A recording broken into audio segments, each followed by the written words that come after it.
British भारतीय नौसेना में विद्रोह, जिसने ब्रिटिश साम्राज्य के ताबूत में, भारत में जो ब्रिटिश साम्राज्य का ताबूत था, उसने ताबूत में अंतिम कील ठोकने का काम कर दिया। यानी कि अब वहां से भारत में जो ब्रिटिश राज्य था, अब वो वाइंड अप हो जाएगा, अब उसका बुरिया बिस्तर सिमट जाएगा। कि अगर संविधान अल्पसंख्यकों को नहीं समझ में आता है, अर्थात यहां पे मुस्लिम लीग से तात्पर्य है कि अगर मुस्लिम लीग को वो संविधान नहीं समझ में आता है तो भैया वो संविधान फिर नहीं लागू हो पाएगा। रहने की परिस्थितियां अत्यधिक खराब हैं। रहने के लिए छोटे से कमरे में ठूस ठूस के भर दिया जाता था भारतीय नौसैनिकों को।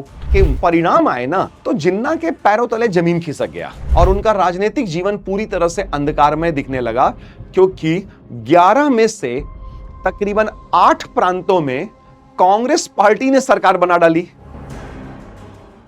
हेलो एवरीवन, स्वागत है आप सभी लोगों का पीडब्ल्यू ओनली आईज के इस शानदार प्लेटफॉर्म पे। मैं जावेद हक, आपका फैकल्टी, और यूपीएससी 2026 समर बैच की इस सीरीज को आगे बढ़ाते हुए आधुनिक भारत के इतिहास के संदर्भ में मैं आज लेकर के आया हूं लेक्चर नंबर 12, जो 1947 देश की आजादी और उस समय के संवेदनशील स्थितियों पर चर्चा करने के लिए।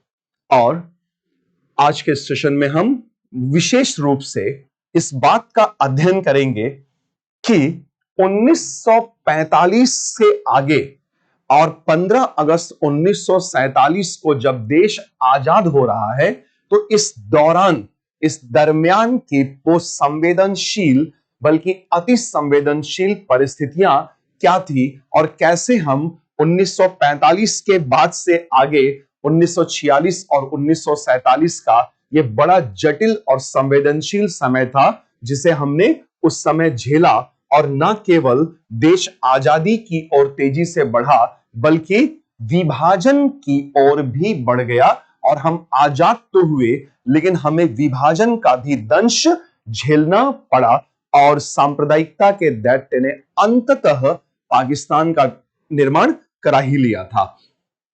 तो 1947 और आजादी, और इस सेशन में हमारा मुख्य ध्यान जो होगा पढ़ने का वो होगा कि किस प्रकार से अंग्रेजों ने हमारे हाथों में सत्ता का हस्तांतरण किया था। तो हम यहां पर इस बात पर भी फोकस करेंगे आज के इस इंपॉर्टेंट सेशन में कि सत्ता का हस्तांतरण कैसे हुआ, और विशेष तौर पे 1940 से लेकर के 1947 तक के बीच का जो सत्ता का हस्तांतरण था, अगस्त प्रस्ताव 1940, फिर उसके बाद क्रिप्स मिशन मार्च 1942, फिर शिमला कॉन्फ्रेंस एंड वेवल आयोजना, वेवल प्लान 1945, फिर कैबिनेट मिशन प्लान इसमें बड़ा महत्वपूर्ण था, क्योंकि कैबिनेट मिशन प्लान से ही अंततः हमारे हाथ में सत्ता आई। कैबिनेट मिशन प्लान से, क्योंकि कैबिनेट मिशन प्लान ने ही, मार्च 1946 के कैबिनेट मिशन प्लान ने ही सितंबर 1946 में अंतरिम सरकार का, प्रोविजनल गवर्नमेंट ऑफ इंडिया का गठन किया था और इंडियंस के हाथों में सत्ता सौंपी थी, जिसमें सिर्फ वायसरॉय और कमांडर इन चीफ अंग्रेज रह गए थे और सारे मंत्रिमंडल इंडियंस के पास आ चुके थे। और एक संविधान सभा का भी गठन किया गया, जिसने भारत के लिए संविधान निर्माण का कार्य प्रारंभ किया। तो वहां तक हमें पहुंचना है, कैबिनेट मिशन प्लान तक, अगस्त ऑफर 1940 से होते हुए कैबिनेट मिशन प्लान, और उसके बाद आजादी एवं विभाजन का प्रस्ताव, 3 जून 1947 का प्रस्ताव, माउंटबेटन प्लान या माउंटबेटन प्लान, जिसने आजादी तो दी परंतु विभाजन भी दिया। और देश दंगों की आग में इस कदर झुलस रहा था कि कोई विकल्प नहीं दिखाई दिया कि अंततः विभाजन स्वीकार कर लिया ही जाए। और इसके बाद फिर 4 जुलाई 1947 को ब्रिटिश संसद में भारत स्वतंत्रता विधेयक प्रस्तुत किया गया, इंडिया इंडिपेंडेंस बिल, जो 18 जुलाई 1947 को एक्ट बना, इंडिया इंडिपेंडेंस एक्ट 1947, जिसके तहत भारत को आजादी प्रदान की गई। और माउंटबेटन प्लान को लीगल इफेक्ट दिया गया। तो इन्हीं सारी बातों पर इस संवेदनशील समय पर हम चर्चा करने जा रहे हैं। और इसके पहले देखिए कि चर्चा करें हम लोग, यहां पे एक चीज और लिख देता हूं, सत्ता का हस्तांतरण के अलावा हमें यह भी ध्यान देना है कि ऑल इंडिया मुस्लिम लीग की क्या भूमिका रही इसमें विभाजन में, और मोहम्मद अली जिन्ना का क्या रोल रहा, मोहम्मद अली जिन्ना, और किस प्रकार से पाकिस्तान का विचार आया, पाकिस्तान के विचार को सामाजिक आधार प्रदान किया गया और फिर वास्तविकता में पाकिस्तान का निर्माण कराया। 3 चरणों के ये योजना पे कार्य किया गया था इन लोगों के द्वारा, AIML, मोहम्मद अली जिन्ना और पाकिस्तान का निर्माण। तो इन तो कुछ खास बातों पे हमें चर्चा करनी है यहां पे आज के सेशन में। लेकिन इसके पहले कि हम आज का ये महत्वपूर्ण सत्र शुरू करें, यूपीएससी फाउंडेशन कोर्स के लिए आप लोगों को, बच्चों को इंफॉर्मेशन देनी है कि अगर यूपीएससी फाउंडेशन कोर्सेज को आप देख रहे हैं 1 ईयर 2026 के लिए, तो प्रहार इंग्लिश, प्रहार हिंदी और टाइटन इंग्लिश बैच है, और जो कि 22,999 के लिए उपलब्ध होता है, परंतु आप लोगों के लिए सिर्फ 9,999 रुपए में उपलब्ध कराया जा रहा है। वहीं अगर आप द्विवर्षीय पाठ्यक्रम ढूंढ रहे हैं, फाउंडेशन कोर्स 2 साल का, तो संकल्प इंग्लिश, संकल्प हिंदी और exclusive English medium batch Pinnacle है 25,999 पे होता है, लेकिन ये सिर्फ 13,499 पे अवेलेबल है। और 3 ईयर कोर्स 2028 के लिए कॉलेज गोइंग स्टूडेंट्स के लिए इंग्लिश प्लस हिंदी का प्रारंभ बैच है जो 59,999 पे अवेलेबल होता है, लेकिन आप लोगों के लिए सिर्फ 31,999 पे अवेलेबल कराया जा रहा है। तो चलिए शुरू करते हैं आज का ये महत्वपूर्ण सत्र। आजादी की ओर, अब आजादी की ओर बढ़ रहे हैं। पिछले लेक्चर में हमने भारत छोड़ो आंदोलन और सुभाष चंद्र बोस आजाद हिंद फौज और आजाद हिंद फौज के सिपाहियों पे लाल किले पे जो मुकदमा चला था उस विषय में अध्ययन किया था। और अब आजादी की ओर बढ़ रहे हैं और देखते हैं कि पोस्ट वॉर नेशनल अपसर्ज वो क्या हुआ।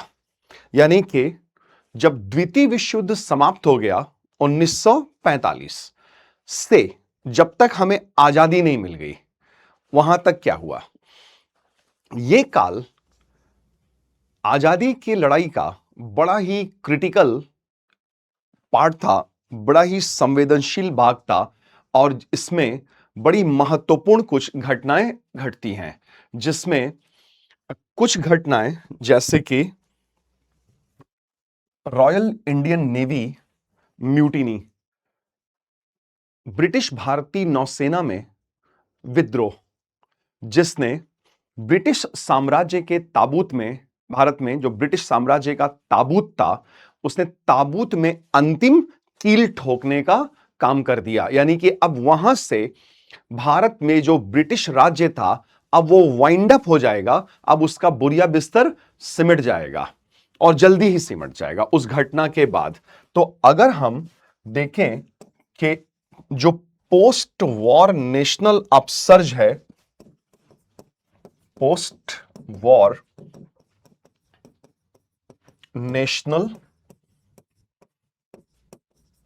अपसर्ज, यानी कि आजादी की पूर्व संध्या पर, तो आजादी की ओर जब हम बढ़ रहे थे और फिजाओं में आजादी की खुशबू घुलने लगी थी, आजादी की सुगंध मिलने लगी थी हमें, तो कुछ अति महत्वपूर्ण एवं संवेदनशील घटनाएं घटती हैं।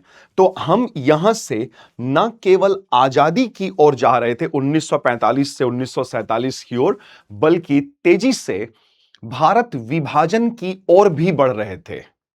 और अंततः देश का विभाजन हुआ और पाकिस्तान नाम के एक नए देश का गठन हुआ। विभाजन से हुआ, स्वतंत्र रूप से नहीं हुआ, विभाजन से हुआ। तो विभाजन की भी रूपरेखा हमें समझनी पड़ेगी कि कैसे देश का विभाजन हुआ और उस विभाजन के लिए मोहम्मद अली जिन्ना और मुस्लिम लीग किस हद तक जिम्मेदार थे, वो व्यक्ति किस हद तक जिम्मेदार था जिसने देश के 2 टुकड़े करा दिए। तो पोस्ट वॉर नेशनल अपसर्ज जब हम लेते हैं तो इसमें 2-3 बड़ी महत्वपूर्ण घटनाएं आएंगी और उसमें हमें यह भी देखना है कि इसी समय से पहले से थोड़ा सा चल रहा था transfer of power. Transfer of power, अंग्रेजी सरकार के हाथों से भारतीयों के हाथों में सत्ता का हस्तांतरण। तो ये एक प्रक्रिया चल रही थी, सत्ता का हस्तांतरण 1940 के अगस्त महीने से ही, जब अगस्त प्रस्ताव वायसरॉय लिनलिथगो ने भारतीयों को दिया, यद्यपि कि उसे खारिज कर दिया गया।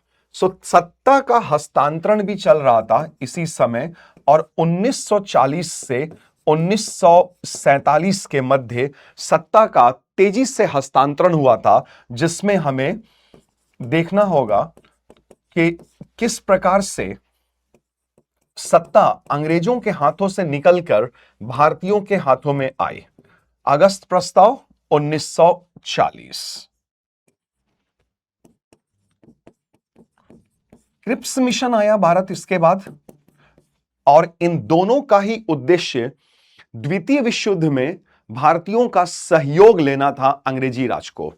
इसलिए ये ऑफर पे ऑफर दे रहे थे, लेकिन अड़ंगा लगाते जा रहे थे, टांग अड़ाते जा रहे थे कि ऑफर दे भी रहे थे लेकिन वास्तव में देने का मन भी नहीं था। तो हर बार कुछ ना कुछ अड़ंगा लगा दे रहे थे, वो भी हमें समझना होगा। क्रिप्स मिशन मार्च 1942, और इसी में फिर वायसरॉय वेवल ने एक योजना प्रस्तुत की जो ठीक ठाक योजना थी, परंतु मुस्लिम लीग की हठधर्मिता के कारण वायसरॉय ने यह ऑफर खुद ही वापस ले लिया।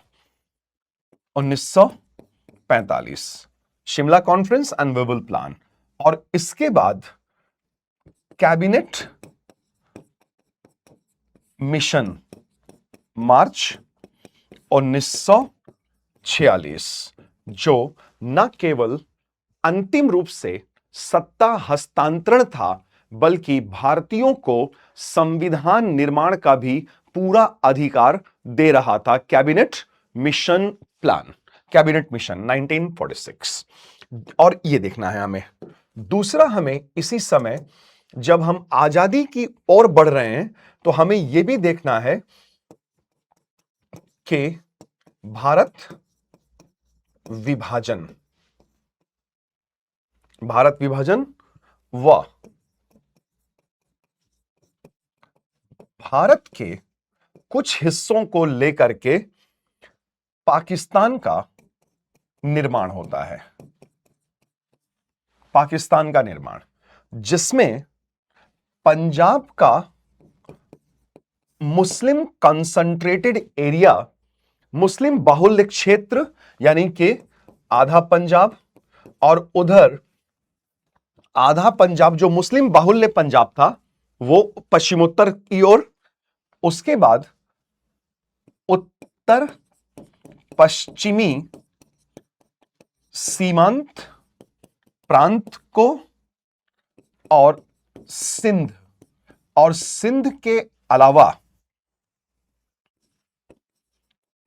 एक चीफ कमिश्नरी प्रांत बलोचिस्तान को, इतना एक तरफ दिया गया।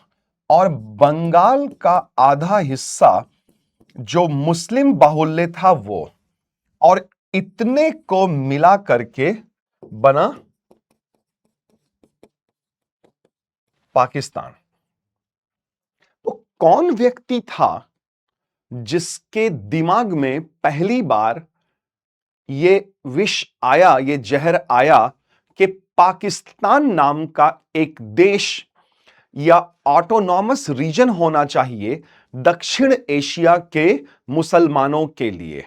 कौन व्यक्ति था वो, और क्या आइडिया था उसका? और जब उसका वो आइडिया आया तो मुस्लिम लीग ने कैसे रिएक्ट किया उस आइडिया के प्रति, यह भी समझना होगा हमें। और आजादी की पूर्व संध्या पर जो रॉयल इंडियन नेवी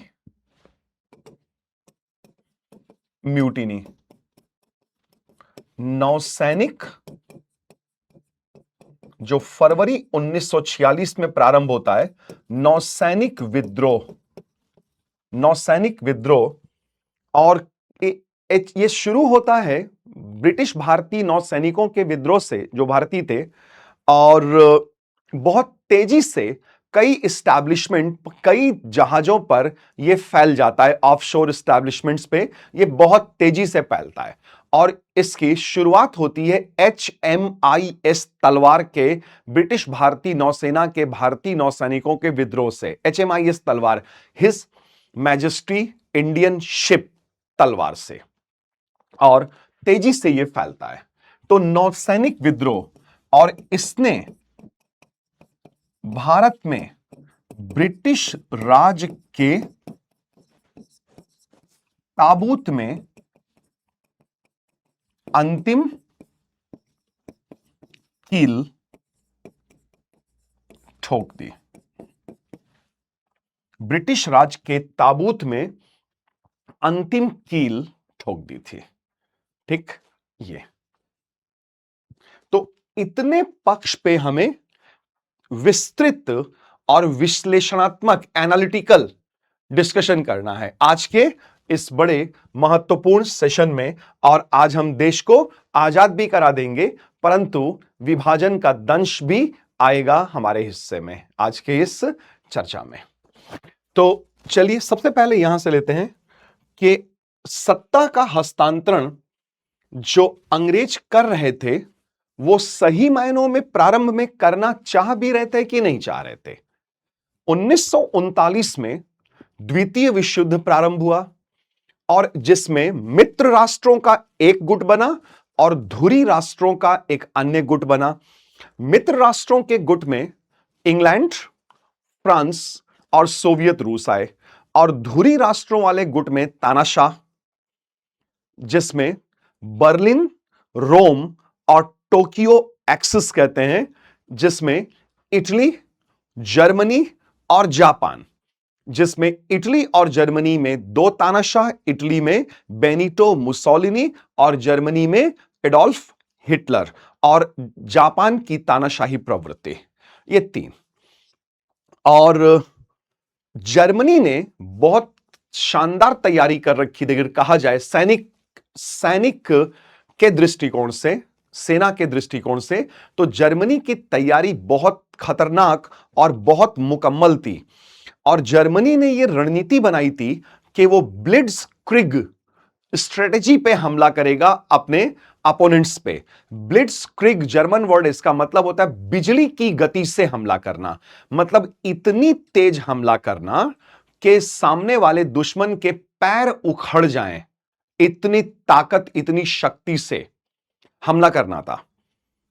तो हमला बड़ा भीषण था, और जल्दी ही फ्रांस, सोवियत रूस के पैर उखड़ने लगे, और लास्ट तक तो आते आते बस इंग्लैंड बच गया, जो विंस्टन चर्चिल प्रधानमंत्री के नेतृत्व में थोड़ा बहुत विरोध कर पा रहा था, प्रतिरोध कर पा रहा था। और अब इस युद्ध में, द्वितीय विश्व युद्ध में, जब धुरी राष्ट्रों का पलड़ा भारी होने लगा प्रारंभिक दौर में, और जब जापान ने उस युद्ध में एक गलती किया आगे चलकर कि अमेरिका के Pacific naval base, Pacific base पर एयर स्ट्राइक कर दिया, वो पर्ल हार्बर कहते, ये आपने सुना होगा, जानते, मूवीज भी इस पे बनी हुई अच्छी खासी। तो उसके बाद जब संयुक्त राज्य अमेरिका द्वितीय विश्व युद्ध में सम्मिलित होता है ना, तो वो लड़ाई का पूरा पासा ही पलट देता है, पूरा नक्शा ही पलट देता है। ठीक है, तो जापान ने कुल्हाड़ी पे पैर मार लिया था, पैर पे कुल्हाड़ी नहीं, कुल्हाड़ी पे पैर मार लिया था। तो ब्रिटिशर्स को यह जरूरत हुई कि उन्हें इंडियंस का इस युद्ध में सहयोग चाहिए था, क्योंकि प्रथम विश्व युद्ध में अंग्रेजों को भारतीयों ने ठीक ठाक सहयोग दिया था, और यह समझ में आ गया था अंग्रेजों को उसी समय प्रथम विश्व युद्ध में कि भारतीय सहयोग बड़ा महत्वपूर्ण सिद्ध हुआ था अंग्रेजों के लिए। और वैसा ही कुछ इस बार भी सोच रहे थे अंग्रेज कि उनको हेल्प मिल जाएगी, लेकिन इस बार नहीं मिल रही थी। और वैसे भी देखिए इस समय परिस्थितियां अलग थी द्वितीय विश्व युद्ध की और प्रथम विश्व युद्ध की परिस्थितियां अलग थी। और पहला ऑफर जो ब्रिटिश सरकार ने हमें दिया भारत की ब्रिटिश सरकार ने इंग्लैंड की सरकार की ओर से, वो था अगस्त 1940 में एक प्रस्ताव जो सत्ता के हस्तांतरण से संबंधित पहला प्रस्ताव था। और पहली बार इस प्रस्ताव में यह भी था कि भारतीय लोग अपना स्वयं संविधान बनाएंगे। यद्यपि कि कुछ टेक्निकलिटीज थे, उसमें अड़ंगा लगा रहे थे अंग्रेज। तो वायसरॉय के इस ऑफर में यह था कि उसने कहा कि इस ऑफर में वायसरॉय की एग्जीक्यूटिव काउंसिल, वायसरॉय की कार्यकारिणी परिषद का विस्तार किया जाएगा। कर लो भाई, ठीक है, वायसरॉय की कार्यकारिणी परिषद का विस्तार और एक सलाहकार युद्ध परिषद की स्थापना की जाएगी। Advisory war council, advisory war council establish होगा और द्वितीय विश्व युद्ध में भारतीयों का समर्थन प्राप्त करने का प्रयास किया जाएगा। ठीक है, और इसमें यह भी था कि ये तो ठीक है, चलिए, अल्पसंख्यकों की राय को, अल्पसंख्यकों के मत को पूरा महत्व देने की इच्छा जताई गई अगस्त ऑफर में, जो कि सही नहीं था। देखिए, अल्पसंख्यकों के महत्व को सम्मान देना आवश्यक होता है, लेकिन अल्पसंख्यकों के हाथ में पूरा निर्णय लेने की क्षमता सौंप देना यह कहीं से उचित नहीं होता है। अल्पसंख्यकों को उनके अधिकारों को, सब चीज को प्रोटेक्ट करना बहुसंख्यक की जिम्मेदारी होती है, लेकिन बहुसंख्यक के कॉस्ट पर नहीं। तो इसमें यहां हमें ऑब्जेक्शन था कि अल्पसंख्यक राय, अर्थात एक तरीके से देखिएगा तो मुस्लिम लीग की राय को पूर्ण महत्व देने की इच्छा सरकार जता रही थी कि जो किसी भी स्थिति में कांग्रेस को स्वीकार्य नहीं होगा, किसी को भी नहीं होगा। और इसमें पहली बार यह ऑफर आया था कि भारत का संविधान निर्धारण, भारत का संविधान निर्माण भारतीय लोग करेंगे। बहुत अच्छी बात। और इस संविधान की उत्पत्ति हमारे सामाजिक, आर्थिक और राजनीतिक जीवन की भारतीय अवधारणा से होना चाहिए। एकदम ठीक है, लेकिन यहां पे आप देखिए कि अंग्रेजी सरकार ने यह ऑफर तो दिया, लेकिन अड़ंगा लगा दिया।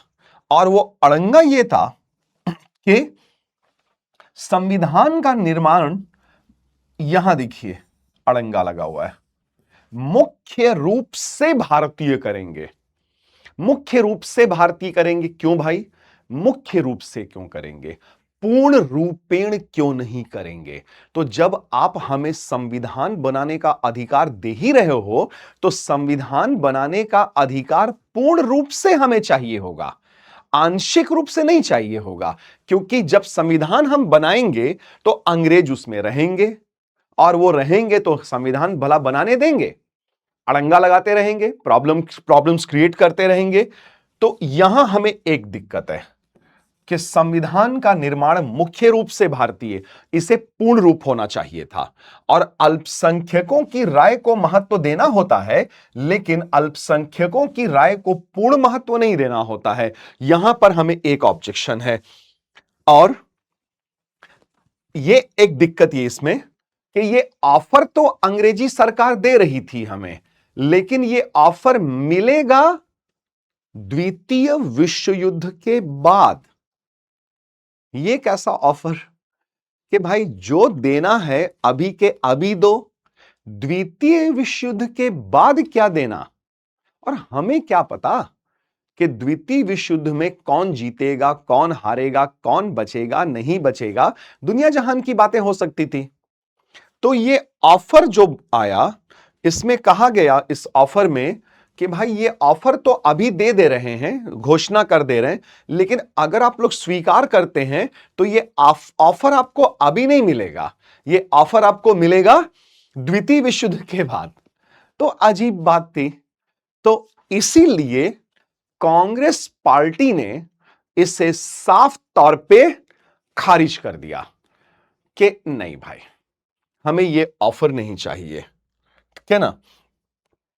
और यह भी था कि अगर संविधान चाहे अंतरिम हो या अंतिम, अगर उसमें अल्पसंख्यक वर्ग ने ऑब्जेक्शन कर दिया तो वो नहीं लागू होगा। तो ये तो सीधे सीधे मुस्लिम लीग के हाथ में वीटो पावर देना हो गया, पूरी ताकत सौंपना हो गया, पूरी ताकत सौंपने जैसा हो गया ना। ये कैसी बात कि अगर संविधान अल्पसंख्यकों को नहीं समझ में आता है, अर्थात यहां पे मुस्लिम लीग से तात्पर्य है कि अगर मुस्लिम लीग को वो संविधान नहीं समझ में आता है तो भैया वो संविधान फिर नहीं लागू हो पाएगा। तो भाई ये ऑफर तो आप रहने ही दो, हमें नहीं चाहिए, ठीक है। तो ये ऑफर मुस्लिम लीग ने तो इसके कई प्रावधान स्वीकार किए, लेकिन कांग्रेस पार्टी जो उस समय भारत का सबसे बड़ा राजनीतिक दल था, उसने सिरे से खारिज कर दिया, सिरे से नकार दिया कि नहीं चाहिए ऑफर। तो ये ऑफर खत्म हो गया। फिर सत्ता के हस्तांतरण का एक अन्य ऑफर बर्तानिया सरकार, इंग्लैंड की बर्तानिया सरकार ने हमें सौंपा, ऑफर दिया। मार्च 1942 में यह ऑफर आता है और ये Cripps, Stafford Cripps leader of House of Commons था, इंग्लैंड का, वहां की लोकसभा हाउस ऑफ कॉमन्स का leader of House of Commons वही था। इसी को भेजा गया था कि द्वितीय विश्व युद्ध में भारतीयों का सहयोग अति अनिवार्य हो चुका था अंग्रेजी राज के लिए, कि जाओ जल्दी और इंडियंस का कॉपरेशन लो, इंडियंस का सहयोग लो और उन्हें प्रेरित करो कि वो ब्रिटिश भारतीय सेना में बड़ी संख्या में भर्ती हो और अंग्रेजों के लिए लड़े, ठीक है। तो ये ऑफर में क्या था, ये ऑफर अगस्त ऑफर से एक कदम आगे था। क्या एक कदम आगे था? वो इस तरह से एक कदम आगे था कि इसमें यह कहा गया कि भारत का संविधान मुख्य रूप से नहीं, अगस्त ऑफर में था मुख्य रूप से भारतीय बनाएंगे, इसमें कहा गया पूर्णतः भारतीय बनाएंगे। तो ये तो पिछले ऑफर से एक कदम अच्छा लग रहा है, अभी इतना एक कि भारत का संविधान पूर्णतः भारतीय बनाएंगे, बहुत अच्छी बात है। लेकिन फिर इसी में यह भी एक था कि अगर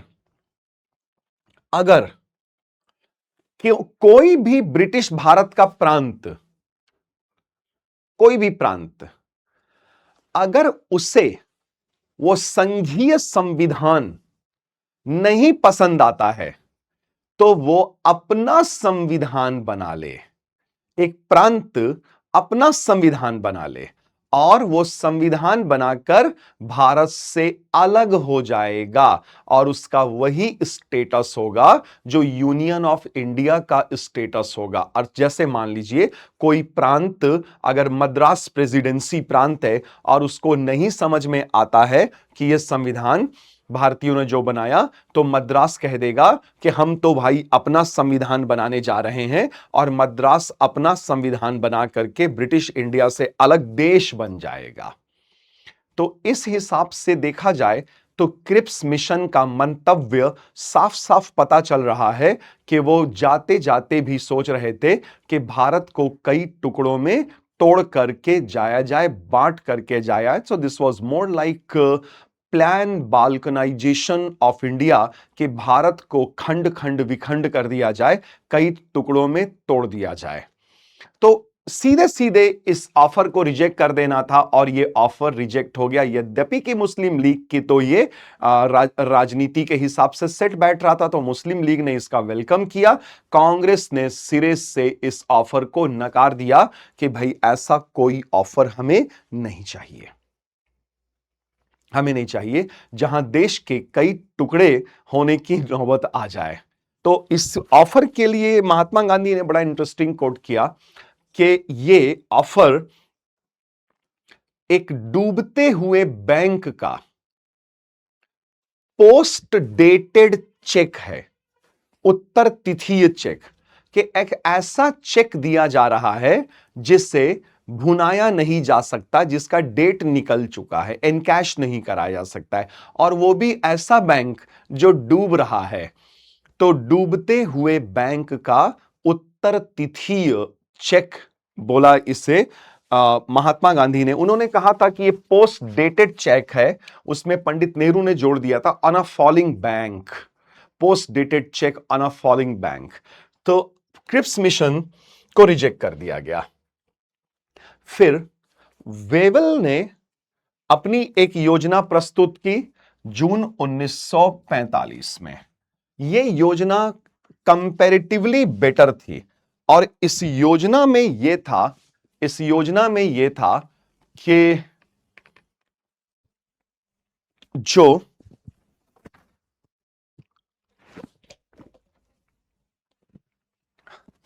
इस योजना में यह था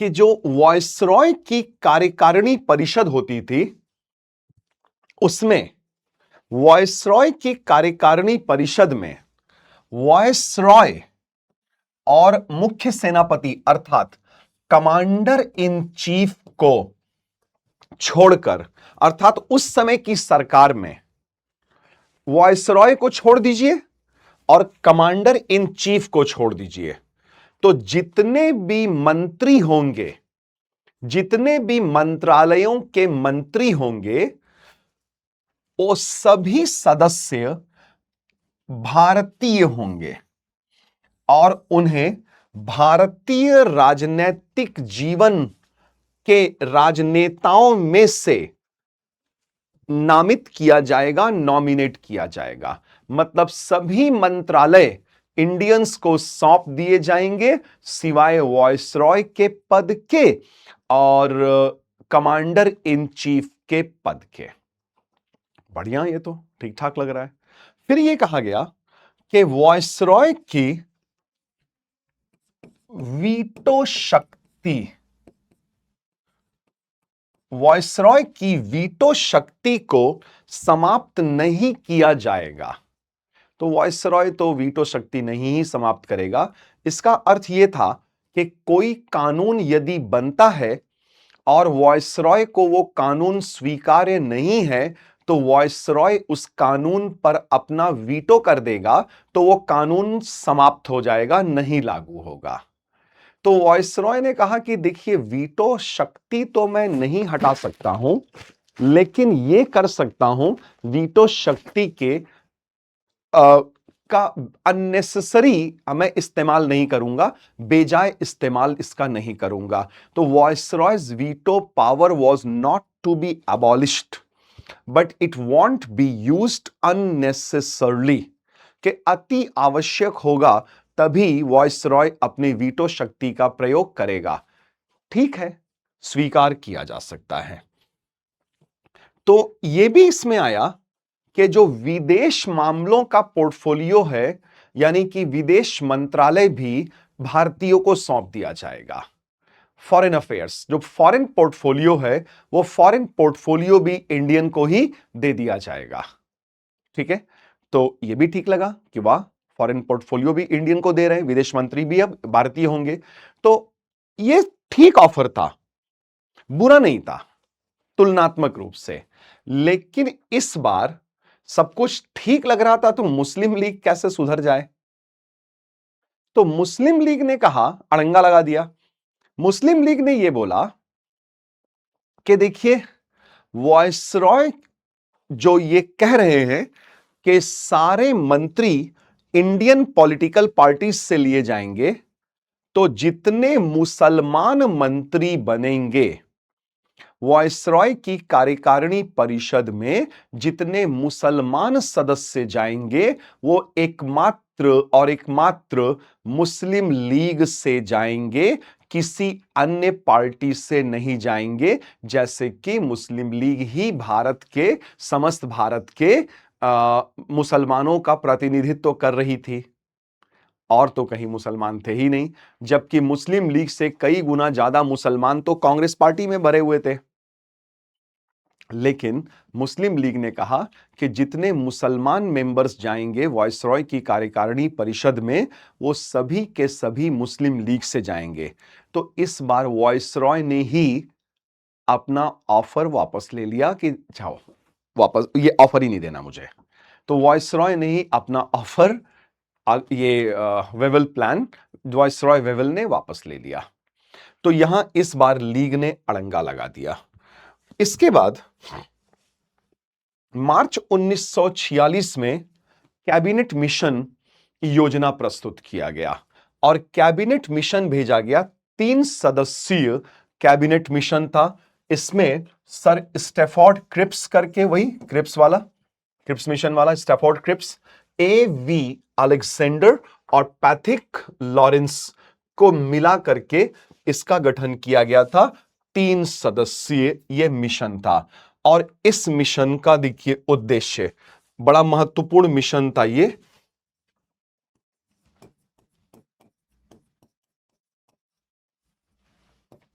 कैबिनेट मिशन, मार्च 1946। और सबसे मजेदार बात कैबिनेट मिशन में यह थी कि आते ही कैबिनेट मिशन ने बोला कि पाकिस्तान नहीं बनेगा, पाकिस्तान नहीं बनेगा। हम सत्ता का हस्तांतरण एक यूनियन को करेंगे, एक को करेंगे, ये बंटवारा नहीं होगा, पाकिस्तान नहीं बनेगा। जैसे ही कैबिनेट मिशन ने यह घोषणा की कि पाकिस्तान का गठन नहीं होगा, मोहम्मद अली जिन्ना और मुस्लिम लीग के पैरों तले जमीन खिसक गई। धुआं छूट गया खोपड़ी से और कान से चिड़िया उड़ गई, क्योंकि जिन्ना उस आदमी की राजनीति ही उसी आधार पे थी, राजनीति ही उसी आधार पे थी। और इसने तो कहा कैबिनेट मिशन ने कि पाकिस्तानी नहीं बनेगा। इसी के बाद जिन्ना का पागलपन, जिन्ना की नफरत 7वें आसमान पे पहुंच गई और उस आदमी ने 16 अगस्त 1946 को डायरेक्ट एक्शन डे की घोषणा कर दी। और डायरेक्ट एक्शन डे का परिणाम यह हुआ कि बंगाल में बड़ी संख्या में हिंदू बंधुओं को काटा मारा जाने लगा। सैकड़ों सांप्रदायिक दंगे फैल गए और उसका नतीजा यह हुआ कि उसके रिएक्शन में इधर यूपी और बिहार में बड़ी संख्या में मुसलमानों को काटा मारा जाने लगा और यहां से देश में आग लगी और उस आग में पूरा मुल्क समझिए कि झुलसने लगा। और इतनी जबरदस्त हिंसक वारदातें होने लगी कि सैकड़ों हजारों लोगों ने एक दूसरे को मारना और काटना शुरू कर दिया। और देखिए कि आजादी और विभाजन के पश्चात जब मुसलमानों के लिए ऐसा कहा गया था ना कि डिमांड मुस्लिम लीग ने किया था कि पाकिस्तान बनेगा, तो उधर से अब जब पाकिस्तान क्रिएट हो गया तो उधर तो अभी बहुत सारे हिंदू लोग भी थे, तो अब वहां से माइग्रेशन होने लगा भारत की तरफ कि नहीं नहीं भाई, पाकिस्तान जब वहां कैसे रह सकते हैं हिंदू बंधु, तो वो आने लगे। फिर इधर से तमाम बहुत सारे मुसलमान भी जाने लगे। तो वो जो आवाजाही हुई माइग्रेशन, और उसमें रास्ते में एक दूसरे से मार काट, दंगे, और तकरीबन समझ लीजिए कि एक अनुमान के अनुसार एक रेंज अगर हम लें तो 6 लाख से 10 लाख लोगों ने एक दूसरे को मार काट दिया।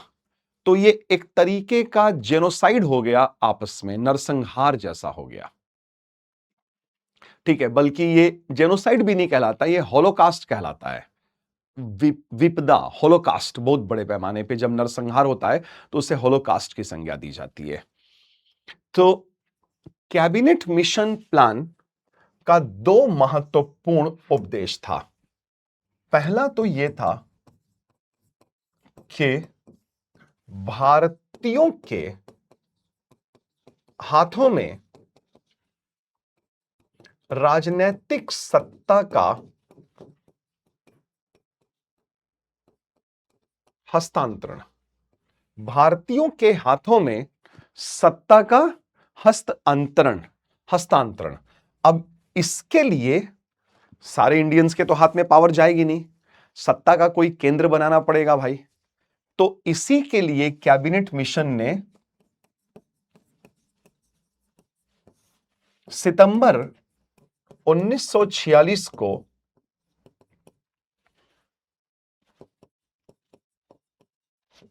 अंतरिम सरकार का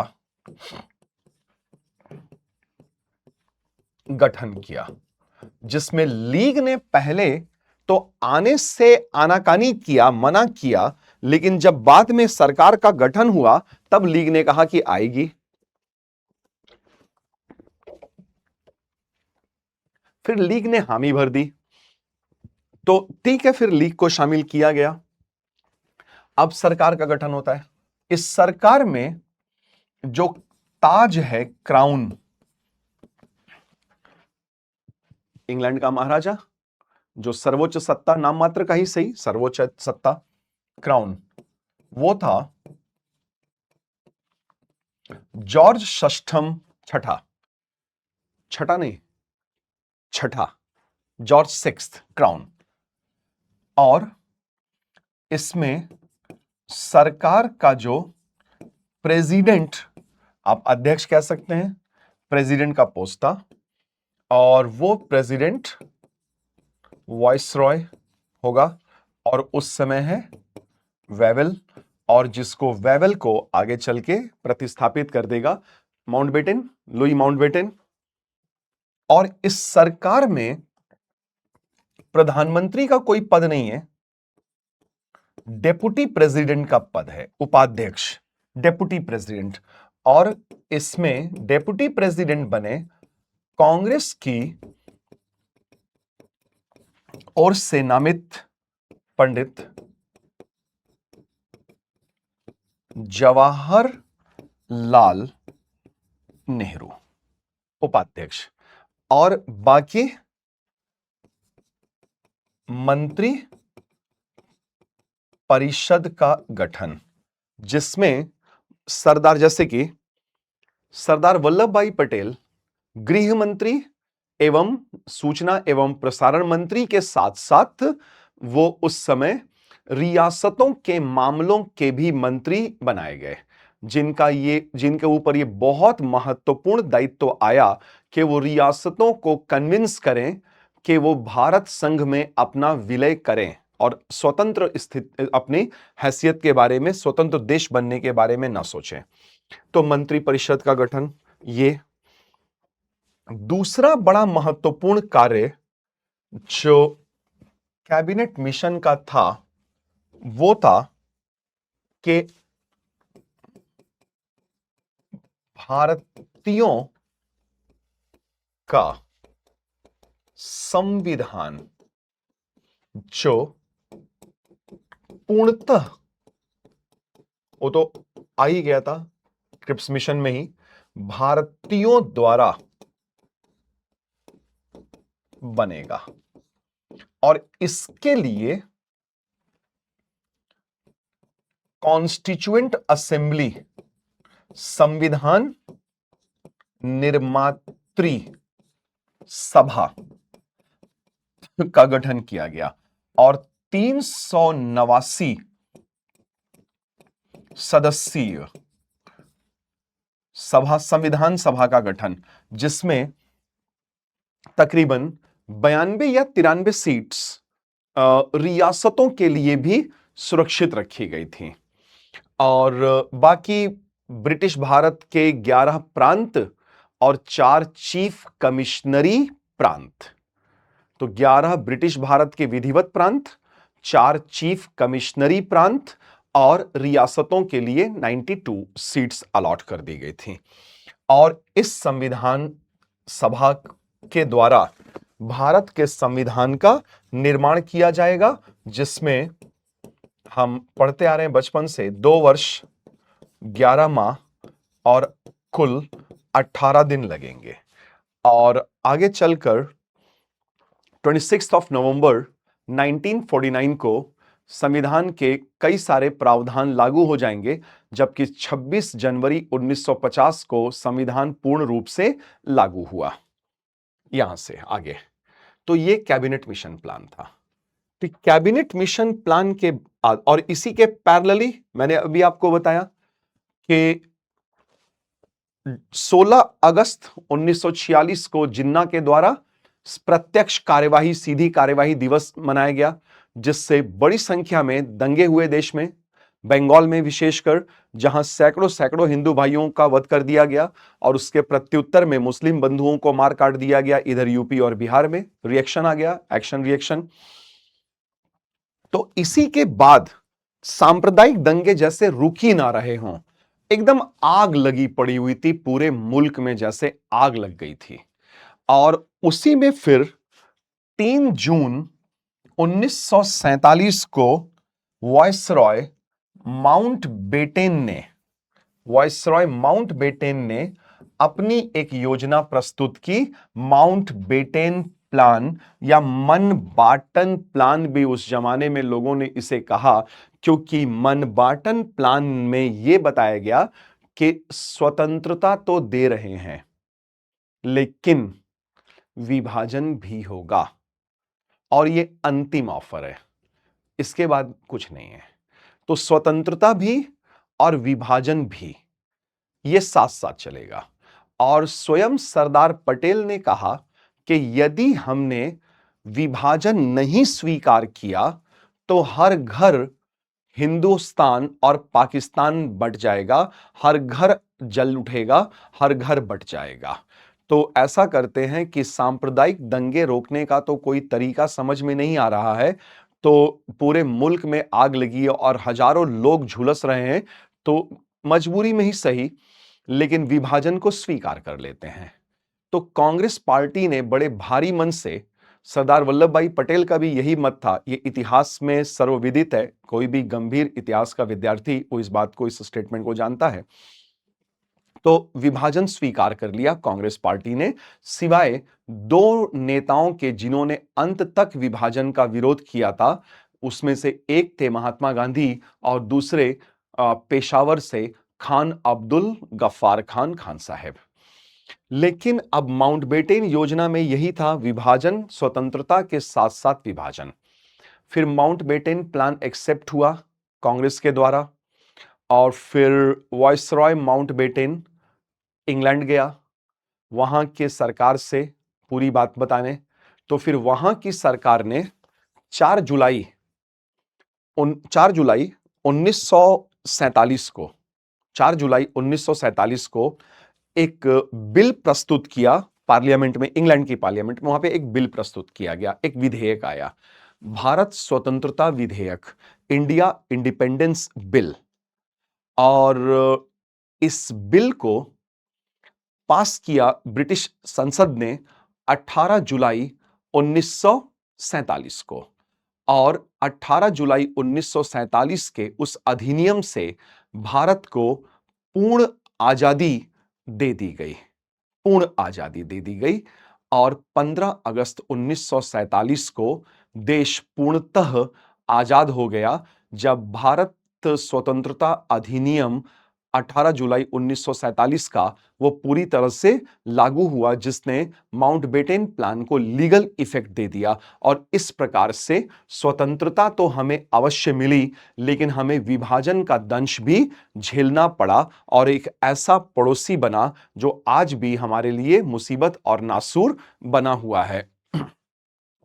तो ये एक पक्ष था, ठीक है ना, एक पक्ष था। पोस्ट वॉर नेशनल अपसर्ज 40 से 47 के बीच में, ये ट्रांसफर ऑफ पावर, सत्ता का जो हस्तांतरण चल रहा था उसके विषय में हमने एक चर्चा की। ठीक है, अब इस दूसरे पक्ष पे आते हैं कि इसी समय, जिस समय अब विभाजन का ये विभाजन और स्वतंत्रता दोनों का ये चल रहा था, उसी समय कुछ और घटनाएं घटी जिन्होंने ब्रिटिश साम्राज्य के ताबूत में अंतिम कील ठोक दिया, जैसे कि RIN म्यूटिनी, यानी कि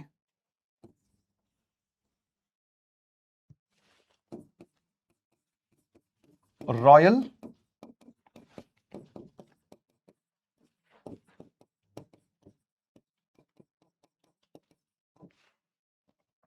Indian navy, royal Indian navy. और देखिए कि द्वितीय विश्व युद्ध में जब भारतीय सैनिक, जो ब्रिटिश भारतीय सेना में थे, भारतीय सैनिक वो लड़ रहे थे, तो वो अंग्रेज सिपाहियों के साथ भी लड़े, फ्रांसीसी सिपाहियों के साथ भी लड़े, कई कई जगहों पे लड़े। उनको एक चीज समझ में आया कि जैसे अंग्रेज सिपाही हैं वैसे वो भी हैं। अंग्रेज सिपाहियों में कोई सुरखाप के पर तो लगे नहीं हैं कि वो उड़ जाएंगे, बड़ा भीषण युद्ध कर रहे हैं। उनसे ज्यादा बहादुरी से तो भारतीय सैनिक लड़ रहे थे युद्ध। तो भारतीय सैनिकों को समझ में आ गया कि ये अंग्रेजों का हवा बना रखा था कि अंग्रेज लोग बड़े श्रेष्ठ हैं, बड़े सुपीरियर हैं, नस्ली रूप से, पैदाइशी रूप से बड़े श्रेष्ठ होते हैं, और असभ्य जंगली बर्बर लोग तो भारतीय हैं जो निकृष्ट होते हैं पैदाइशी रूप से, ऐसा अंग्रेजों ने फैलाया रखा था। इनको समझ में आ गया कि ये तो सरासर झूठ था और हम उतने ही बहादुर थे जितने कि अंग्रेज दिख रहे थे लड़ते हुए। तो इनके अंदर कॉन्फिडेंस आया, भारतीय नौसैनिकों के अंदर कॉन्फिडेंस आया, और वो उनका ये मानना हुआ कि वे ब्रिटिश सैनिकों और योद्धाओं से कहीं कमतर नहीं थे, उनसे ज्यादा ही सक्षम लग रहे थे कहीं कहीं पर। तो इसके बावजूद भी जब वो देख रहे थे कि अंग्रेज उनको बदनाम करते थे कि असभ्य हो तुम लोग, जंगली हो तुम लोग, काले लोग हो, और नस्लीय भेद, रंग भेद का पालन किया जाता था, पग पग पर भारतीय नौसैनिकों को अपमान का दंश झेलना पड़ता था, लेकिन अब कॉन्फिडेंस तो उनके अंदर आ चुका था। और इसी बीच क्या हुआ कि नौसैनिकों ने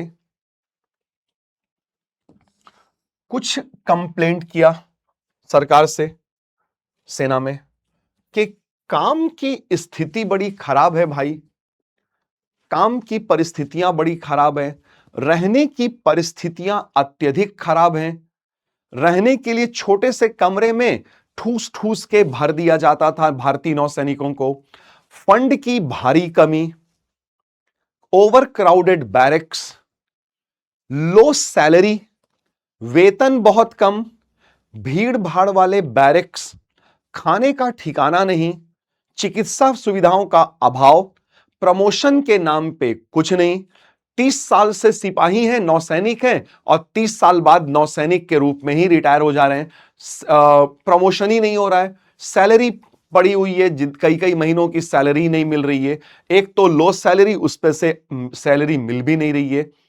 तो भारी समस्याएं थी नौसैनिकों, भारतीय नौसैनिकों को झेलना पड़ रहा था। अब उन्हीं के विपरीत जो अंग्रेज नौसैनिक थे साथ में, उनके रहने की जगह अलग, उनके लिए बड़ी शान शौकत वाली सुविधाएं, बेहतरीन खाना, उच्च वेतनमान, बढ़िया चिकित्सा सुविधा, तो उनको सेम रैंक पे उनको तमाम सुविधाएं, और भारतीयों को दुत्कार मिल रहा था। तो ये परिस्थितियां थी, और इसी के साथ साथ कि राष्ट्रवाद का जो ज्वार था, नेशनलिस्टिक फीलिंग थी, वो इन परिस्थितियों में राष्ट्रवादी भावना भारतीय नौसैनिकों के मन में हिलोरे ले रही थी, हिलोरे ले रही थी। और एक नौसैनिक, जो विद्रोही नौसैनिक थे, उन्होंने कहा भी था कि अब हमारे बैरक की दीवारें, अब हमारे जो बैरक्स की दीवारें हैं, ये हमारे राष्ट्रवादी भावना को रोकने के लिए बहुत छोटी पड़ रही हैं। और अब हमारा राष्ट्रवाद, हमारी राष्ट्रवादी भावना, ये ज्वार जो उठा है ना, ये दीवारों को तोड़ देगा, हर बंधन को तोड़ देगा। ठीक है, तो राष्ट्रवाद का बढ़ता ज्वार और काम की खराब परिस्थितियां, निम्न वेतनमान, कम गुणवत्ता या घटिया किस्म का खाना और रंग भेद की नीति, ये सब काम कर रहा था। और इसी में देखिए कि जो ट्रिगर पॉइंट आया, आग में घी डालना, ट्रिगर पॉइंट वो था कि भारतीय नौसैनिकों को बड़ा ही घटिया खाना दे दिया गया था, सड़ा हुआ खाना दे दिया गया था, तकरीबन खराब। सैनिकों ने मजबूरी में खाया। तो जब खाना खाने के बाद तमाम भारतीय सैनिक फूड पॉइजनिंग के शिकार हो गए, बैक्टीरियल इंफेक्शन हो गया, बीमार पड़ गए, उल्टियां होने लगी, दस्त होने लगे, तमाम तरीके की समस्याएं आ गई। तो उस पर से ना दवा मिल रहा है, ना चिकित्सा सुविधा, ना डॉक्टर उपलब्ध हो रहे हैं। सैकड़ों सैनिकों के हालत, स्वास्थ्य तेजी से बिगड़ने लगे। तो एक घटना घटी, खाद्य विषाक्तता की घटना, फूड पॉइजनिंग इंसिडेंट्स आया। और फूड पॉइजनिंग इंसिडेंट्स में हुआ क्या कि बॉम्बे में एक नौसेना प्रशिक्षण जहाज, हिज मैजेस्टी इंडियन शिप तलवार, HMIS तलवार में ये जो खाद्य विषाक्तता की घटना घटी और सैकड़ों नौसैनिक भारतीय वो बीमार पड़ गए और उनको ना दवा मिल रहा था और ना चिकित्सा सुविधा मिली। तो इसी बात का उन्होंने विरोध कर दिया। और चूंकि सैनिकों का विरोध हुआ ना, तो इसे क्या माना जाएगा? इसे माना जाएगा विद्रोह। तो जब सैनिक अनुशासनहीनता दिखाते हैं तो उसे विद्रोह कहा जाता है। सैनिक विद्रोह, सैन्य विद्रोह, म्यूटिनी। तो ये म्यूटिनी माना गया, विद्रोह मान लिया जाएगा। और एक तो ये समस्या, दूसरा, ब्रिटिश भारतीय नौसेना के भारतीय सैनिक, ब्रिटिश भारतीय नौसेना के भारतीय सैनिक हुआ क्या कि इन्हें इंडोनेशिया में और मिस्र में ड्यूटी पर लगाया गया था और वहां पर इन्हें बाध्य किया गया था कि इंडोनेशिया के और मिस्र के स्वतंत्रता सेनानियों, बच्चों, बूढ़ों, औरतों पर ताबड़तोड़ गोलियां चलाई जाए। तो चूंकि आदेश था, तो भारतीय नौसैनिकों ने गोलियां तो चला दी, लेकिन बड़े निर्दोष लोग मारे गए, निहत्थे निर्दोष लोग। उसका नतीजा यह हुआ कि जब सैनिक लौट के आए मुल्क अपने वापस, तो उनके जेहन में वो सब चेहरे कौंधने लगे जिनको गोलियां मारी गई थी, निर्दोष एवं निहत्थे इंडोनेशियाई और मिस्रवासी। तो सैनिकों को PTSD नामक साइकोलॉजिकल प्रॉब्लम होने लगी। ये होता है सैनिकों में, इसको हम कहते हैं post traumatic stress disorder. Post traumatic stress disorder कि ऐसा एक डिसऑर्डर जो पोस्ट ट्रॉमा होता है, पोस्ट ट्रॉमा। इसका मतलब यह हुआ कि कई बार देखिए क्या होता है ना, कि मान लेते हैं कि किसी व्यक्ति का कोई बहुत प्रियजन अपना गुजर गया और वो उसका गम नहीं भूल पा रहा है और महीनों निकल गए, उस गम से उबर नहीं पा रहे। इसी चीज को PTSD कहते हैं, पोस्ट ट्रॉमेटिक स्ट्रेस डिसऑर्डर बोला जाता है। तो पोस्ट ट्रॉमेटिक स्ट्रेस डिसऑर्डर हो गया सैनिकों को और भारी समस्या होने लगी, मानसिक विकार जैसी स्थिति बन जाती है। और इसके अलावा एक और चीज, rising tide of nationalistic feeling, nationalism, राष्ट्रवादी भावना हिलोरे मार रही थी। और BC दत्त नाम के एक विद्रोही नौसैनिक ने कहा भी कि हमारे बैरक की दीवारें अब हमारे राष्ट्रवादी भावना को रोकने के लिए काफी नहीं है, ऊंची नहीं है। अब हम अपने कोई भी बंधन को तोड़ देंगे अपने राष्ट्रवाद के लिए। और भी ट्रिगर पॉइंट्स काम कर रहे थे, जैसे एक सेनापति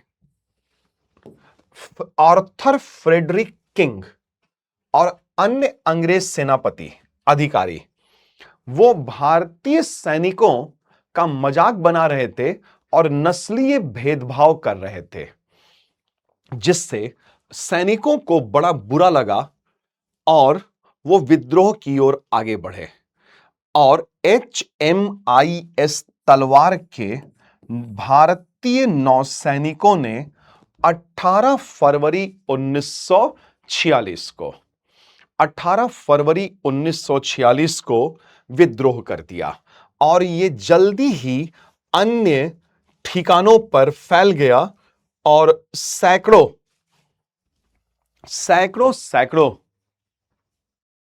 नौसैनिकों ने विद्रोह कर दिया। तो ये जो विद्रोह हुआ ना, इसने ब्रिटिश राज के ताबूत में अंतिम कील ठोक के रख दिया। और इसके अलावा देखिए, चूंकि विभाजन भी तो हुआ ना, देश तो आजाद हुआ अवश्य, लेकिन माउंटबेटन प्लान के अंतर्गत विभाजन भी हो गया और पाकिस्तान नाम का एक देश बनाया गया ब्रिटिश भारत को काट करके। ये घाव भी मिला हमें। तो अब ये देखते हैं कि ये पूरा विभाजन, शुरू से इसका विश्लेषण करते हैं कि कहां से ये मामला चल रहा था। अगर हम 1857 के विद्रोह तक जाएं पीछे, तो हम ये देखेंगे कि 1857 के विद्रोह में हिंदुओं और मुसलमानों ने कंधे से कंधा मिलाकर बड़े सशक्त तरीके से अंग्रेजी सत्ता को चुनौती दी थी। और एक बारगी तो यह लगा था कि अंग्रेजी राज देश से उड़ ही जाएगा, यद्यपि कि ऐसा नहीं हो पाया था। लेकिन आगे चलकर अंग्रेज समझ गए कि हिंदुओं और मुसलमानों को अगर एकजुट होने दिया गया और अगर ये एक साथ आ गए तो अंग्रेजी राज का अस्तित्व खतरे में पड़ जाएगा। ठीक है, तो अब उन्होंने फूट डालो और राज करो की नीति का पालन करना प्रारंभ कर दिया कि हिंदुओं को मुसलमानों से लड़ाओ। इसीलिए आपको याद होगा, पिछले लेक्चर्स में हमने पढ़ा था बंगाल विभाजन एवं स्वदेशी आंदोलन। तो बंगाल प्रांत के विभाजन का निर्णय जो 19 जुलाई 1905 को ब्रिटिश सरकार ने घोषित किया सार्वजनिक रूप से, उसका उद्देश्य तो यही था ना कि हिंदुओं को मुसलमानों से लड़ा दो और अपर कास्ट को लोअर कास्ट से लड़ा दो और बांग्ला बोलने वालों को और हिंदी एवं उड़िया बोलने वालों को आपस में भिड़ा दो और मजे से राज करो। और इसीलिए देखिए कि 1906 में ब्रिटिश भारत की सरकार ने बंगाल के, खास तौर पे पूर्वी बंगाल जो बना था, जिसकी राजधानी ढाका थी, वहां के बड़े बड़े मुसलमान जमींदारों को अपने साथ कर लिया था। और वो बूट लिकर मुसलमान जमींदार जैसे आगा खान, अमीर अली, वकारुल मुल्क, इन लोगों ने सरकार के कहने पर एक अखिल भारतीय राजनीतिक दल की स्थापना की थी, जिसका नाम दिया गया था ऑल इंडिया मुस्लिम लीग। और ऑल इंडिया मुस्लिम लीग की स्थापना सरकार के दिमाग की उपज थी और एक सूत्री उद्देश्य क्या था इसका? एक सूत्री कार्यक्रम था कि कांग्रेस की बढ़ती हुई राजनीतिक गतिविधियों का विरोध किया जाए, कांग्रेस की बढ़ती हुई राजनीतिक गतिविधियों का विरोध करें। और यह भी था देखिए कि 19 ये लोग जो थे आगा खान वगैरह, ये मांग कर रहे थे कि मुसलमानों को पृथक निर्वाचन प्रणाली दिया जाए, कि विधानसभाओं में और केंद्रीय विधानसभा में मुसलमानों के लिए कुछ सीटें आरक्षित कर दी जाएं और उन आरक्षित सीटों पर जो उम्मीदवार होंगे वो तो मुसलमान होंगे ही होंगे, लेकिन जो मत देंगे, जो लोग वोट करेंगे, वो भी सिर्फ और सिर्फ मुसलमान होंगे, अन्य लोग नहीं होंगे। यही तो पृथक निर्वाचन हुआ ना। तो 1909 में सरकार ने तुरंत ही भारत परिषद अधिनियम के या इंडियन काउंसिल्स एक्ट 1909 के एक प्रावधान के तहत मुसलमानों को पृथक निर्वाचन प्रणाली प्रदान कर दिया। और देखिए कि ये वकारुल मुल्क वगैरह की राजनीति चमक उठी पूर्वी बंगाल में। और क्या कह रहा है आदमी वकारुल मुल्क? देखिए इसकी राजनीति क्या है। इसकी राजनीति में यह है, कह रहा है कि गॉड फॉरबिड, भगवान ना करे, अल्लाह ना करे, अगर अंग्रेज भारत से चले गए ना तो समझ लीजिए कि मुसलमान खतरे में पड़ जाएंगे और इनको अपने जीवन, संपत्ति और सम्मान का खतरा हो जाएगा। तो इसलिए भारत में ब्रिटिश राज बने रहना चाहिए, जो मुसलमानों की सुरक्षा के लिए अति आवश्यक है। यह राजनीति थी वकारुल मुल्क की। वो ये कह रहा है आदमी कि अंग्रेजी राज भारत में बने रहना चाहिए और ये मुसलमानों के लिए बहुत ज्यादा जरूरी है, ऐसा कह रहा था। ठीक है, तो इसकी राजनीति तो समझ में आ जा रही है। लेकिन यहां एक चीज का ध्यान रखिएगा, ये लोग मुसलमानों को सिर्फ, ये सारे मुसलमानों का प्रतिनिधित्व तो थोड़ी ना कर रहे थे। कुछ मुसलमानों का, ये उच्च वर्गीय मुसलमानों का प्रतिनिधित्व कर रहे थे, आम मुसलमानों का थोड़ी ना प्रतिनिधित्व कर रहे थे। और आम मुसलमान कहां बोल रहा है कि पाकिस्तान चाहिए था? वो तो मुस्लिम लीग और जिन्ना का डिमांड था आगे चलकर कि पाकिस्तान चाहिए था। तो जो युवा मुस्लिम बुद्धिजीवी लोग थे, वो मुस्लिम लीग को देखा कि ये मुस्लिम लीग तो तलवे चाटने वाली पार्टी बन गई है सरकार की। तो जल्दी ही युवा बुद्धिजीवी मुसलमानों का जो राष्ट्रवादी थे, उनका तुरंत समझ गए कि मुस्लिम लीग तो बहुत खतरनाक है भाई, इनसे दूरी बना के रखो। तो अब बहुत सारे राष्ट्रवादी मुसलमान जैसे मौलाना मोहम्मद अली, हकीम अजमल खान, हसन इमाम, मौलाना जफर अली खान और मजहरुल हक के नेतृत्व में इन्होंने अहरार आंदोलन चलाया, एक राष्ट्रवादी आंदोलन। अहरार आंदोलन की स्थापना की राष्ट्रवादी मुसलमानों ने, जिनका मुस्लिम लीग से मोहभंग हो चुका था, समझ चुके थे मुस्लिम लीग तो खतरनाक सांप्रदायिक राजनीति की तरफ जा रही थी। तो मौलाना मोहम्मद अली, हकीम अजमल खान साहिब, हसन इमाम, मौलाना जफर अली, और इन लोगों को, ये कट्टर राष्ट्रवादी लोग थे, कट्टर राष्ट्रवादी लोग, सांप्रदायिक नहीं, राष्ट्रवादी। और देवबंद मदरसा, देवबंद दार उल उलूम का भी इन्हें समर्थन मिला।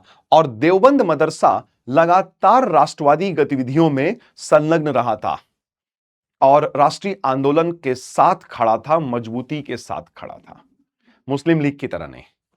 ठीक है, ये लोग अहरार आंदोलन।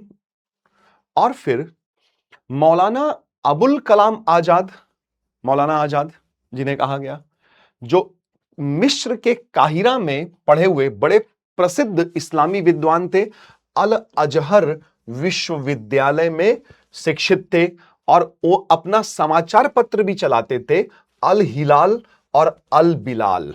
और वो अपने तर्कवादी और राष्ट्रवादी विचारों के लिए जाने गए। और देखिए कि 1912 से 1924 तक युवा राष्ट्रवादियों ने मुस्लिम लीग में वफादारों पर हावी होना शुरू कर दिया, जो कांग्रेस की नीतियों के करीब जाने लगे थे। तो अब ये जो लोग थे ना, राष्ट्रवादी युवा, कट्टर राष्ट्रवादी मुसलमान, ये कांग्रेस के साथ आने लगे थे, मुस्लिम लीग से दूर हट रहे थे, क्योंकि ये मुस्लिम लीग की खतरनाक राजनीति को समझ रहे थे। ठीक है। और आगे देखते हैं कि वैसे तो मोहम्मद अली जिन्ना शुरू में कुछ ठीक ठाक नजर आते हैं, और मोहम्मद अली जिन्ना दादा भाई नौरोजी के पर्सनल सेक्रेटरी थे, और दादा भाई नौरोजी के भाषण भी लिखा करते थे। लेकिन आगे चल करके, और देखिए कि 1916 में जब कांग्रेस और मुस्लिम लीग के बीच में लखनऊ में दिसंबर 1916 में समझौता हुआ था, उसमें बड़ी महत्वपूर्ण भूमिका निभाई थी जिन्ना ने। और 1919 में जिन्ना ने भारतीय मुसलमानों से आग्रह किया था कि बकरीद के अवसर पर हिंदू बंधुओं का सम्मान करते हुए, उनकी भावनाओं का सम्मान करते हुए, कृपया बकरीद पर गाय वगैरह ना काटें, क्योंकि गौ माता है और तमाम हिंदू भाई गौ माता मानते हैं, गौ माता मानते हैं, और गाय का वध नहीं किया जाना चाहिए किसी भी या बकरीद के अवसर पे। तो इवन 1919 तक भी ठीक ठाक नजर आता है ये व्यक्ति। लेकिन 1919 में जब राष्ट्रीय आंदोलन में गांधी जी जैसे तमाम प्रभावशाली नेताओं का कद बढ़ता है, तो मोहम्मद अली जिन्ना को इंफीरियॉरिटी आ जाता है, और वो उनमें हीन भावना आ जाती है, और वो समझ जाते हैं कि भारतीय राजनीतिक जीवन में उनका कोई बड़ा स्थान नहीं बन पाएगा। और फिर वो 1919 के बाद से ही राजनीति से थोड़ा रिटायरमेंट ले लेते हैं, और वो चले जाते हैं उधर लंदन वगैरह रहने के। चले बड़े भाई, बड़े घराने के आदमी थे, चले जाते हैं लंदन रहने। उधर फिर लंबे समय तक अब जिन्ना राजनीति में सक्रिय नहीं होते, और 1935 का इसी बीच आ जाएगा भारत सरकार अधिनियम, और इंडियंस को बोला गया कि आप लोग अपनी प्रांतीय सरकार चुनिए, प्रांतों में सरकार चुनिए, विधानसभाओं का चुनाव होगा और आप लोग सरकार चुनिए। तो जब चुनाव हुआ 1937 का, तब तक मोहम्मद अली जिन्ना वापस लौट आए, और मोहम्मद अली जिन्ना ने सोचा कि लगता है कि चुनाव में मुस्लिम लीग को भारी सफलता मिलेगी।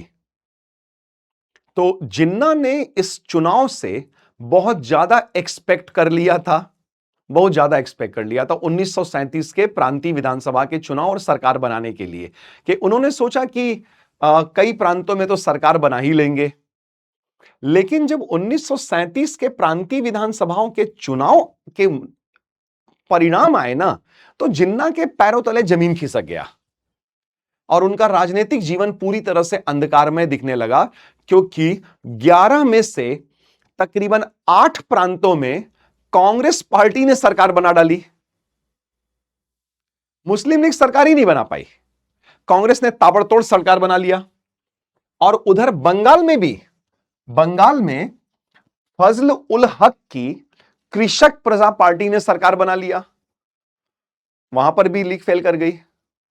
और पंजाब में सिकंदर हयात खान की एक क्षेत्रीय पार्टी, ये सब है, सिकंदर हयात खान की यूनियनिस्ट पार्टी ने सरकार बना लिया, सिकंदर हयात खान की यूनियनिस्ट पार्टी ने सरकार बना लिया पंजाब में।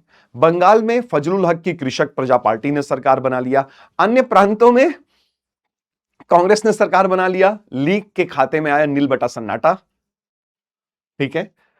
तो इसी के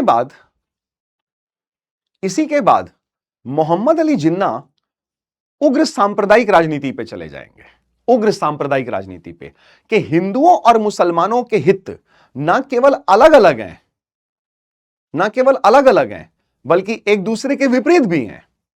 तो 1937-1940 के आगे जिन्ना उग्र सांप्रदायिकता की ओर बढ़ते गए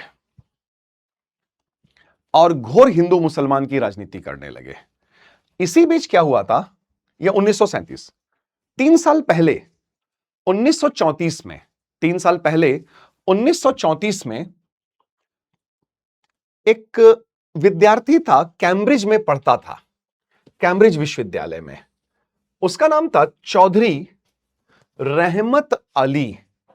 चौधरी रहमत अली ने एक पर्चा छापा, एक लेख, पैम्फलेट छापा, अभी नहीं तो कभी नहीं, now or never, are we to live or perish forever, कि या तो मुसलमान बचेंगे या खत्म हो जाएंगे, अभी नहीं तो कभी नहीं। और 1934 के इस पर्चे में चौधरी रहमत अली के शैतानी दिमाग में सबसे पहले यह ख्याल आया और उसी ने मांग रखी कि दक्षिण एशिया के मुसलमानों के लिए एक पृथक देश या फिर ऑटोनॉमस रीजन, स्वायत्त शासी क्षेत्र होना चाहिए। पहला आदमी था ये जिसने ऐसे डिमांड रखी थी, और इसी ने पाकिस्तान शब्द दिया था 1934 के अपने पैम्फलेट नाउ और नेवर में, जिसमें P for Punjab, A for Afghania, K for Kashmir, I for Indus या सिंध, और इस्तान स्टैंड्स फॉर बलोचिस्तान का इस्तान। इसके संकल्पना, इसके पाकिस्तान की संकल्पना में इतने क्षेत्र सम्मिलित होने चाहिए थे इस आदमी के हिसाब से। 1934 की बात है। लेकिन 1934 में जब इसने ये लेख लिखा तो मुस्लिम लीग ने इसको 1934 में सरासर खारिज कर दिया, और मुस्लिम लीग के एक बड़े नेता मोहम्मद इकबाल ने तो यहां तक कहा कि ये पाकिस्तान या कुछ या अलग से देश, ये एक शैतानी बच्चे के शैतानी खोपड़ी की उपज है, मुस्लिम लीग का इससे कुछ भी लेना देना नहीं है। उन्होंने खंडन कर दिया। 1934 की बात है। तो 1934 में भी हम देख रहे हैं कि मुस्लिम लीग के ख्यालों में पाकिस्तान नहीं है अभी। लेकिन 1937 के प्रांतीय चुनाव में जब मुस्लिम लीग की बुरी तरीके से हार हुई और जिन्ना के पैरों तले जमीन खिसक गई, तो इसी के बाद जिन्ना ने ये चौधरी रहमत अली का आइडिया लपक लिया पाकिस्तान का, कि अब मुसलमानों के लिए एक अलग देश पाकिस्तान चाहिए। और लीग का 1940 में वार्षिक बैठक हुआ, लीग की वार्षिक बैठक हुई और वो लाहौर में हुई। तो फजलुल हक ने पाकिस्तान का प्रस्ताव प्रस्तुत किया, जिसे मुस्लिम लीग ने पारित कर दिया, और अधिकृत रूप से मुस्लिम लीग ने यह मांग रख दी कि भारत के मुसलमानों के लिए, मुस्लिम लीग ने यह मांग रखी, ध्यान रखिएगा, भारत के मुसलमानों ने नहीं, मुस्लिम लीग ने यह मांग रख दी कि मुसलमानों के लिए एक पृथक देश पाकिस्तान चाहिए, जो 1934 का आइडिया था चौधरी रहमत अली का, उसके पैम्फलेट नाउ और नेवर में। यहां पे ये ऐसे शुरुआत हो रहा है। 1940 लाहौर प्रस्ताव मुस्लिम लीग का फजलुल हक के द्वारा प्रस्तुत किया गया था, ध्यान रखिएगा। और अब मुस्लिम लीग ने तैयारियां शुरू कर दिया पाकिस्तान का, पाकिस्तान के निर्माण का। तो पहले अब क्या होगा ना कि पाकिस्तान का ये जो भूत शैतान, ये मुसलमानों के दिमाग में पहले डाला तो जाएगा ना। मुसलमानों को क्या पता, आम मुसलमानों को क्या मालूम था ये सब कुछ, उनके दिमाग में ये बिठाना था पाकिस्तान। तो अब जिन्ना ने उन मुसलमान नेताओं को टारगेट किया जो कांग्रेस के बड़े मुस्लिम नेता थे,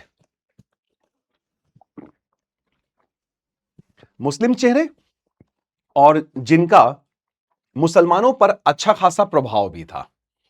जिन्ना ने उनको टारगेट पे लिया, जैसे मौलाना अबुल कलाम आजाद, खान अब्दुल गफ्फार खान को बोलने लगा जिन्ना कि ये गद्दार हैं मुसलमानों के, ये सब नेता मुसलमानों के गद्दार हैं, ये इस्लाम के गद्दार हैं, ऐसे करके ये। और खान साहब को तो, खान अब्दुल गफ्फार खान तो जिन्ना ने बोला कि ये तो नामर्द आदमी है और इसने जंगी पठानों को नामर्द बना के रख दिया। तो खान साहब तो गांधीवादी थे ना, अहिंसक गांधीवादी थे, तो ये गालियां दे रहा है। इतने अच्छे राष्ट्रवादी, प्रखर राष्ट्रवादी बड़े नेताओं को जिन्ना ने गालियां देना शुरू कर दिया और मुसलमानों में डर बिठाना शुरू कर दिया। कि अगर तुम्हारा अलग देश नहीं बना तो हिंदू तुम्हारा ब्रेड पकौड़ा छानेंगे, तुम्हारा पकौड़ा बना के रख देंगे, इस्लाम खतरे में आ जाएगा, मुसलमान खतरे में आ जाएंगे। तरह तरह से डर खौफ पैदा किया जाने लगा मुसलमानों में। और इसका नतीजा यह हुआ कि वो डर जब बैठने लगा ना धीरे धीरे, तो मुसलमानों को भी लगने लगा, बहुत से मुसलमानों को, कि लग रहा है कि मुस्लिम लीग ही उनकी पार्टी है, कांग्रेस हिंदुओं की पार्टी है। और यही मुस्लिम लीग साबित कर रही थी इस राजनीति, सांप्रदायिक राजनीति में, कि कांग्रेस मुसलमानों की पार्टी नहीं है, कांग्रेस हिंदुओं की पार्टी है और मुस्लिम लीग मुसलमानों की पार्टी है, यह करके घोषित किया जाने लगा था। तो अब जिन्ना ने पाकिस्तान का सामाजिक आधार तैयार करना शुरू कर दिया था कि मुसलमानों में यह बिठाया जाए कि उनका अपना देश अलग होगा पाकिस्तान नाम से। तो पाकिस्तान का सोशल बेस क्रिएट करना जिन्ना ने शुरू कर दिया था कि सोशल बेस क्रिएट कर देंगे। और जब एक बार सोशल बेस क्रिएट हो जाएगा तब तो फिर आसान हो जाएगा ना पाकिस्तान का बनवाना। फिर तो एक्सट्रीम लेवल पे लड़ाई झगड़ा दंगे करा करके तब तो फिर ये काट ही ले जाएगा आदमी। तो पाकिस्तान का सामाजिक आधार तैयार हुआ। अब उसके बाद फिर पाकिस्तान का क्रिएशन, अब देखिए कैसे क्रिएट किया जा रहा है जिन्ना और लीग के द्वारा पाकिस्तान। तो 1946 के प्रांतीय विधानसभा चुनाव हुए। इन प्रांतीय चुनाव में मुस्लिम लीग ने मुसलमानों के लिए आरक्षित बहुत सी सीटों पर कब्जा कर लिया, जीत गई। 84% सीटें मुस्लिम लीग के खाते में चली गई। जबकि 1937 के चुनाव में मुस्लिम लीग ने कुल मुस्लिम मतों का मात्र 4.5-4.25% प्राप्त किया था। और यहां देखिए 1946 के विधानसभा चुनाव में सरकार गठन के लिए, प्रांतीय सरकार गठन के लिए, लीग ने मुसलमानों के लिए आरक्षित सीटों का 84% निकाल लिया। यानी कि जो मुस्लिम लीग और जिन्ना ने डर की राजनीति शुरू की थी, सांप्रदायिकता उग्र, वो अब परिणाम देना शुरू कर दी थी। और दो राष्ट्र सिद्धांत अब मुसलमानों के, बहुत से मुसलमानों के दिमाग में, बहुत से के नहीं भी, जो यहीं रह गए, दिमाग में उनके घुस रहा था कि नहीं नहीं अलग देश चाहिए। ठीक है ना। तो उग्र और डर की राजनीति और आइडेंटिटी क्राइसिस, भय की राजनीति और पहचान का संकट, और यह साबित कर दिया 1946 तक आते आते मुस्लिम लीग ने कि मुस्लिम लीग ही दरअसल मुसलमानों की एकमात्र राजनीतिक दल है, कि अन्य तो कोई दल है ही नहीं, कि कांग्रेस पार्टी तो हिंदुओं की पॉलिटिकल पार्टी है, जबकि ऐसा बिल्कुल भी नहीं था। और इधर क्या हुआ कि अब देखिए एक्चुअल क्रिएशन होगा। और तब तक कैबिनेट मिशन, अभी हमने पढ़ा, कैबिनेट मिशन आ गया। कैबिनेट मिशन ने क्या किया कि घोषणा कर दी कि हम सत्ता हस्तांतरण एक सरकार को करेंगे, भारत संघ को करेंगे, पाकिस्तान नहीं बनेगा। और इसी के बाद 16 अगस्त 1946 को जिन्ना ने डायरेक्ट एक्शन डे सेलिब्रेट कर दिया, मना लिया, जिसका नतीजा हुआ कि बंगाल में सैकड़ों हिंदुओं को काट दिया गया और उसके प्रत्युत्तर में मुसलमानों को यूपी बिहार में काट दिया गया। आग लगी देश में और झुलस उठा पूरा देश। और अंततः जब नहीं समझ में आया कि कैसे ये दंगे फसाद रुकेंगे, तो कांग्रेस पार्टी ने एक्सेप्ट कर लिया विभाजन, कि विभाजन स्वीकार कर लेते हैं, कम से कम हजारों लोगों की जान तो बच जाएगी। लेकिन ये हुआ कि उसका नतीजा मुल्क बटा और एक हिस्सा काट छांट के पाकिस्तान को देना पड़ गया, तो वो पाकिस्तान क्रिएट हो गया। ठीक है, यही था क्रिएशन ऑफ पाकिस्तान। तो ये जो पूरा सब कुछ अभी हमने पढ़ा आज के इस महत्वपूर्ण सत्र में, इस सेशन में, ये एक्चुअली था पोस्ट वॉर नेशनल अपसर्ज, द्वितीय विश्व युद्ध के बाद की घटनाएं। 1946 और 1947 का ये जटिल समय हमारा फोकस था आज के इस सेशन का। तो आज हमने देश भी आजाद करा दिया, है ना, और देश तो आजाद हुआ लेकिन विभाजन का दंश भी हम देख रहे हैं। तो ये था हमारा एग्जॉस्टिव डिस्कशन आधुनिक भारत का इतिहास और भारत का स्वतंत्रता संघर्ष को समाप्त करते हुए एक पूरा स्ट्रेच में हमने 12 लेक्चर्स में ये अपने डिस्कशन को विराम दिया आज, और हमने ये एक पार्ट समाप्त किया, आधुनिक भारत का इतिहास तथा भारत का स्वतंत्रता संघर्ष, संभव batch 2026 UPSC civil services examination के लिए। याद रखिएगा बच्चों, संभव है, बिल्कुल संभव है, और हमारे और आपके कठिन प्रयासों से, अथक मेहनत से और आगे बढ़ते रहेंगे, ऐसे ही पढ़ते रहेंगे, मेहनत करते रहेंगे। अगले सेक्शन में फिर मिलेंगे और फिर एक नए कारवां को आगे बढ़ाते हुए नए जोशो, जुनून और खरोश के साथ आगे बढ़ेंगे। तब तक के लिए आप लोगों का बहुत बहुत आभार, बहुत बहुत शुक्रिया कि आप लोगों ने ये सेशंस अटेंड किए। मैं आपका फैकल्टी जावेद तहे दिल से आपका शुक्रगुजार हूं। फिर नए सेशन में मिलेंगे, तब तक के लिए ध्यान रखिएगा। Thank you so much, thanks a lot, धन्यवाद।